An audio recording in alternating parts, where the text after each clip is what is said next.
Stanford. This week we continue to talk about narrative strategies. Specifically this week we're going to dive into talking about putting successful dialogue together, which is one of my all-time favorite things to do on the page. And I hope you like writing dialogue too.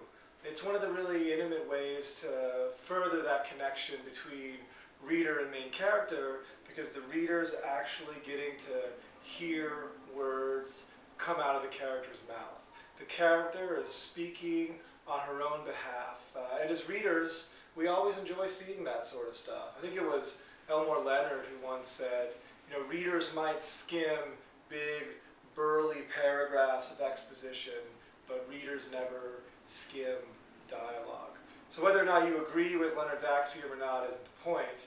The point is more that this idea that readers do slake to hear characters speak on their own behalf.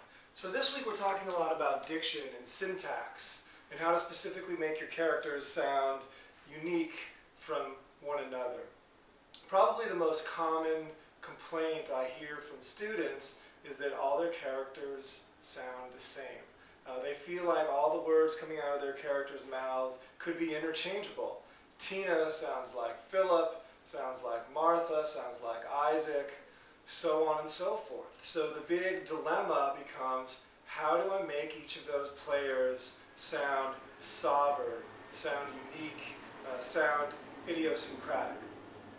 So the first thing I'd like to do this week is to talk about an exercise creating unique diction for your characters. What's the word diction mean?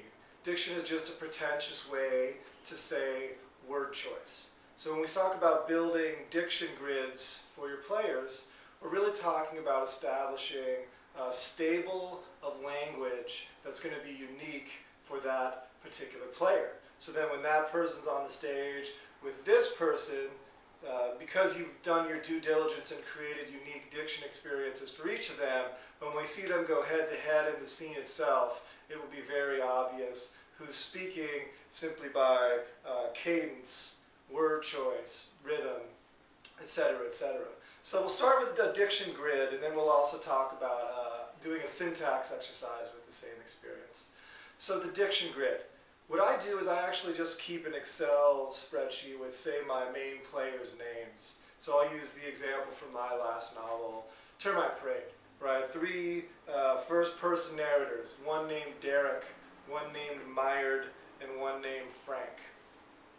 So I, roughly through the beginning to the middle parts of draft 1, started to think about words that would be unique for each one of those people. For a good example from kind of everyday life would be, if I walk up to a woman in a bar and I say to her, "Hey babe, I think you're super hot," that is basically the same thing if another man walks up to her and says, "I find you to be incredibly pulchritudinous." The underlying motif is the same, but the message that's being conveyed is entirely different. So your chief task this week, or one of your tasks, is to start to figure out how your characters talk, what they say, how they say it, so on and so forth. So word choice will be a huge component of that. So going back to the example from Termite Parade, for each of the 3 characters, Derek, Myard, and Frank, I made a list of nouns, verbs, and adjectives that they tend to use more in casual conversation than another person would. We all have those particular words that we tend to hit a little bit more often in pedestrian conversation. So it's your job to start to dig into your players. We spent the last couple weeks talking about thought process and building a realized psyche. And now it's a matter of now that we know how the mind is going to work, bringing some of those words from the psyche, out the mouth and onto the page. So really think about specific nouns, specific verbs, really, really strong verbs, I think is something to consider. There'd probably be 30 different verbs you could choose to have somebody walk across a room. Do they lope, do they lurch, do they crawl, do they sprint, do they stride, so on and so forth. You see, the point is trying to find the exact verb that's going to be conveying the intended image in the mind's eye. So really spend some time thinking about specific nouns, verbs, and adjectives that are going to be useful for each of the players that are going to be in the scene. Now the really important caveat to all this is that you really need to paint with a light brush. If you try to kind of pile it all on, it's going to sound like some sort of weird, demented Mad Lib. You don't want it to be like special noun, special verb, special adjective, and it often comes out sounding like a comic book or a caricature.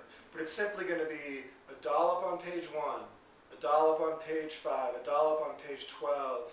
And suddenly, as a reader has had a chance to spend 2, 3, 4 chapters experiencing how this person talks, suddenly they understand when they see certain words, yes, this is Maria talking. Yes, this is Malachi talking. Yes, this is Daniel talking.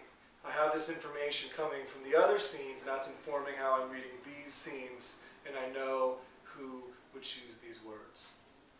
It's also important to think about this as being an active, living document. So you might initially sculpt some nouns, verbs, and adjectives that you think are going to work for your protagonist.